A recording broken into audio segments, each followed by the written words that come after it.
বন্ধুরা, শীতকাল মানেই খেজুরের গুড় আর শীতকাল মানেই পিঠে পুলি। আজকে খেজুরের গুড় দিয়ে তৈরি দুর্দান্ত স্বাদের পাটিসাপটা পিঠা রেসিপি নিয়ে চলে এসেছি। এইভাবে পাটিসাপটা গুলো বানালে দেখবেন একটাও পাটিসাপটা ফাটবে না। তো চলুন দেখে নেওয়া যাক রেসিপিটি। বাই দ্য ওয়ে, আমি নাফিসা আর আপনারা দেখছেন flavour and fest by Nafisa.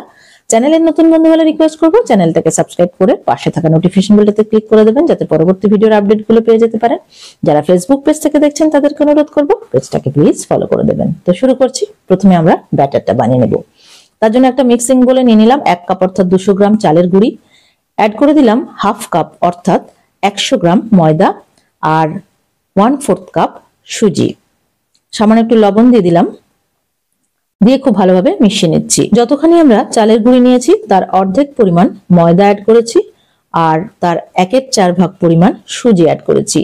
এই রেশিওতেই কিন্তু চালের গুঁড়ি, ময়দা আর সুজি অ্যাড করতে হবে। এবার অল্প অল্প করে দুধ অ্যাড করে একটা পাতলা ব্যাটার আমাদের তৈরি করে নিতে হবে। আমরা এখানে দুধ দিয়ে ব্যাটারটা তৈরি করছি, আপনারা চাইলে জলও ব্যবহার করতে পারেন।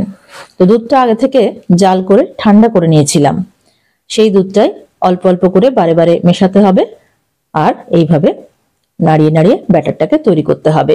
কনসিস্টেন্সিটা আমি শেষে দেখিয়ে দেব কিরকম কনসিস্টেন্সির ব্যাটারটা হবে। দেখুন, তো এইভাবে দুধ অ্যাড করতে করতে দেখুন আমাদের ব্যাটারটা রেডি হয়ে গেছে। এবার এর সঙ্গে আমরা অ্যাড করে দিচ্ছি 2 টেবিল চামচ ভরা ভরা খেজুরের গুড়। আপনারা চাইলে লিকুইড গুড়টাও অ্যাড করতে পারেন। এখানে আমি একটু ঘন গুড় অ্যাড করে দিচ্ছি, দিয়ে ভালোভাবে ব্যাটারের সঙ্গে মিশিয়ে নেব। দেখুন এইভাবে 2 টেবিল চামচ গুড় অ্যাড করে ভালোভাবে মিশিয়ে নিচ্ছি।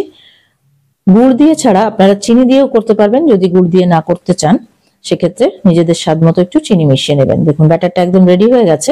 এটাকে ঢাকা দিয়ে এবার 30 মিনিট রেস্টে রেখে দেব। এর মাঝে আমরা পুরটা বানিয়ে নেব। একটা ওভেনের উপরে কড়াই নিয়ে নিয়েছি, কড়াইতে অল্প একটু জল দিয়ে দিয়েছি, দিয়ে অ্যাড করে দিলাম 500 ml ফুল ক্রিম দুধ। প্রথমে কড়াইতে জলটা দিয়ে নিলে এই দুধটা কড়ার নিচে লেগে যায় না।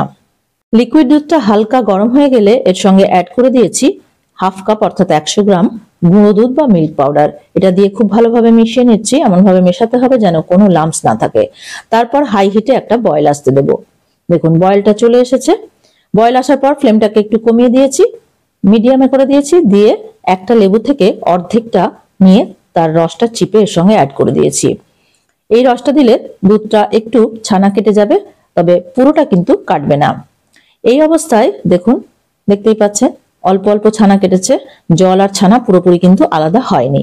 এই পর্যায়ে ফ্লেমটাকে মিডিয়ামে রেখে 4 থেকে 5 মিনিট এটাকে জাল করে করে কমিয়ে নিতে হবে বা রিডিউস করে নিতে হবে। দেখুন, আর এই যে ছানার বড় বড় দলাটা দেখছেন, এগুলোকে একটু স্প্যাচুলা দিয়ে ভেঙে দিতে হবে। যখন এটা কমে গিয়ে এর 1/3 হয়ে যাবে তখন অ্যাড করে দিলাম 1 কাপ পরিমাণ কোরানো নারকেল। আমরা এখানে ফ্রেশ নারকেলটা ইউজ করেছি, আপনারা চাইলে ডেসিকেটেড কোকোনাট বা নারকেলের গুঁড়োটাও ইউজ করতে পারেন। 2 মিনিট এটাকে খুব ভালোভাবে মিডিয়াম ফ্লেমে রান্না করে নিতে হবে। দেখুন, এবার দিয়ে দিচ্ছি সামান্য একটু লবণ আর দিয়ে দিচ্ছি খেজুরের গুড় 1/4 কাপ পরিমাণ। তো লবণটা দিলে যে কোনো মিষ্টি জিনিসে একটু লবণ দেওয়া হলে টেস্টটা ব্যালেন্স হয়ে বেশ ভালো খেতে হয়, সেজন্য যে কোনো মিষ্টি জিনিসে আমরা সামান্য একটু লবণ দিই। গুড়টা দিয়ে খুব ভালোভাবে মিশিয়ে নিচ্ছি, ফ্লেমটা মিডিয়ামেই আছে। মনে হলো মিষ্টি একটু কম হয়েছে, সেজন্য আরো 1 টেবিল চামচ ভরা ভরা গুড় অ্যাড করে দিলাম। আপনারা নিজেদের স্বাদ মতো দিয়ে নেবেন। আর গুড় দিয়ে করতে না চাইলে পুরটা চিনি দিয়েও করতে পারবেন বা বাতাসাও ব্যবহার করতে পারেন। খুব ভালোভাবে মিশিয়ে নিচ্ছি।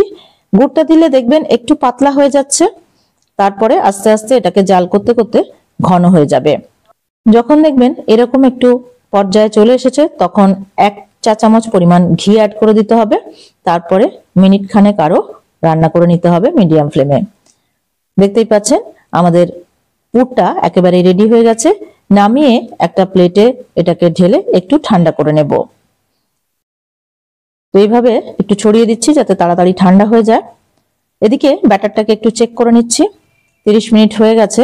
দেখুন এইরকম কনসিস্টেন্সি থাকবে ব্যাটারের। এবার আমরা পাটিসাপটাগুলোকে বানিয়ে নেব। ওভেনের উপর একটা ফ্রাই প্যান বসিয়ে একটু গরম করে নিয়েছি, তাতে একটু অয়েল ব্রাশ করে নিয়েছি। এবার কিছুটা পরিমাণ ব্যাটার এই ফ্রাই প্যানে দিয়ে দিচ্ছি, দিয়ে এভাবে একটু স্প্রেড করে নিতে হবে বা ছড়িয়ে নিতে হবে। তারপরে 1 থেকে 1.5 মিনিট একদম লো ফ্লেমে এটাকে রেখে দিয়েছি। তারপর আমরা কিছুটা পরিমাণ পুর যেটা বানিয়েছিলাম সেটা এইভাবে দিয়ে দিলাম এক সাইড করে। তারপর একটা স্প্যাচুলা দিয়ে, আর হাতের সাহায্যে হোক বা আরো একটা স্প্যাচুলা দিয়ে হোক, যেটাতে সুবিধা হয় আপনাদের, সেইভাবে এইভাবে উল্টে পাল্টে নিতে হবে। ব্যাস, একটা পাটিসাপটা কিন্তু আমাদের রেডি হয়ে গেছে। দেখলেন তো, একেবারেই কিন্তু ফাটেনি। আরো একটা দেখিয়ে দিচ্ছি, দেখুন। আবারও একটু অয়েল ব্রাশ করে নিচ্ছি। তারপর কিছুটা পরিমাণ ব্যাটার দিয়ে দিলাম, দিয়ে এইভাবে একটু স্প্রেড করে নিতে হবে, ঠিক যেভাবে ধোসা বানায়। এইভাবে না করে আপনারা ফ্রাই প্যানটাকে ঘুরিয়ে ঘুরিয়েও এটাকে স্প্রেড করতে পারেন। 1 থেকে 1.5 মিনিট লো ফ্লেমে রেখে দেওয়ার পর তারপর পুর দিয়ে দিলাম কিছুটা পরিমাণ। পুরটা আপনারা নিজেদের ইচ্ছে অনুযায়ী বেশি কম করে নিতে পারবেন। তারপর এইভাবে স্প্যাচুলা দিয়ে উল্টে দিতে হবে। দেখুন, একটাও পাটিসাপটা কিন্তু ভাঙছে না, দুটো আমাদের রেডি হয়ে গেল। এইভাবে বাকিগুলোকেও আমরা করে নেব। তো দেখলেন তো, কত সহজে দারুণ স্বাদের একটা রেসিপি তৈরি হয়ে গেল।